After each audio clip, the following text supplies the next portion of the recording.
What's up, guys? It's Monday, December 30th in the Orange Bowl, Virginia, Florida. We got the trifecta. Let's get to that game a little later. Number one of the trifecta, Eagles, Giants, do or die. They need a win to get in the playoffs. What happens? They play a game, double them up 34-17. If you watched the video a couple weeks ago, I said if they beat Dallas, I didn't know that they would, but they did. I was wrong.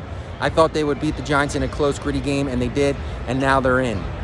So what happens now? Let's talk about this. I said if they got in, most likely before the seeds were set, they would play Seattle, and that's what's happening. Seattle's got to go cross-country, Sunday 4:30 game.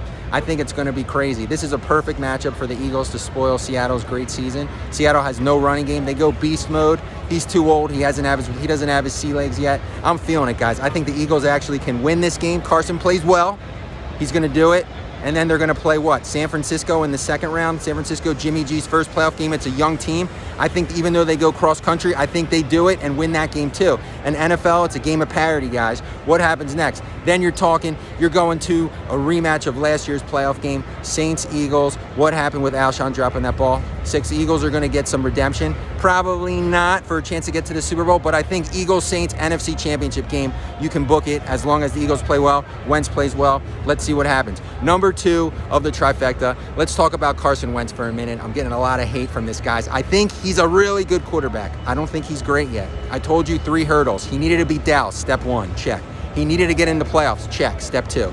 Step 3, he's got to win 1 playoff game. Just give me 1 right now. There's a lot of good players that never win anything. Give me 1 playoff game, and I'm a believer. I think he can beat Seattle, so show me, Carson, and then I'm believing it. Now let's get to this one stat. I think it's a little skewed. Everyone keeps telling me, I don't know, this 4,000-yard, 500-yard reception stat that Carson has. He's got over 4,000 yards, but not one receiver over 500. It's skewed. He's got Zach Ertz. He's got Dallas Goedert, Miles Sanders, all have over 500 reception yards. And Alshon Jeffrey plays 9-10 games. He's got 490. One more catch.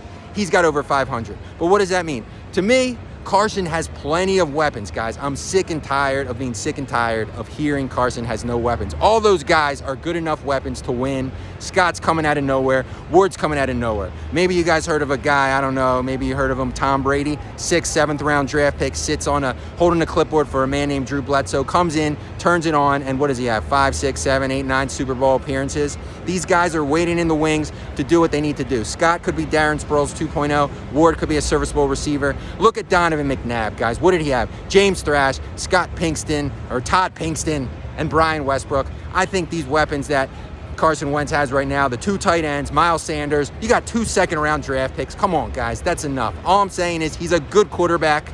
He's got weapons. The 4,000-yard, 500-yard reception stat, he was the only one to do it. Give me a break. He's got enough weapons. I'm sick and tired of saying he's playing with backup, triple backup players, squad players on the practice squad. He's going to do it. Come on, guys, give me a break. If he wins this game, as I said, against Seattle, I'll be a believer. But that's all I'm talking about, guys. Come on. He's a good player. He won with good enough weapons. It's not that he doesn't have any weapons. He's a good player. But if he can win the playoff games, he'll be a great player. So let's see. And then the third leg of the trifecta, guys. We're here in Miami, the Orange Bowl. Virginia, Florida. It's going to be a defensive battle. I think Florida's got an epic defense. Virginia's playing really good defense. I think Florida's going to win, maybe by 3 to 7 points. I think Virginia's going to come to play. So we'll see what happens, guys. V Production, we're out of here.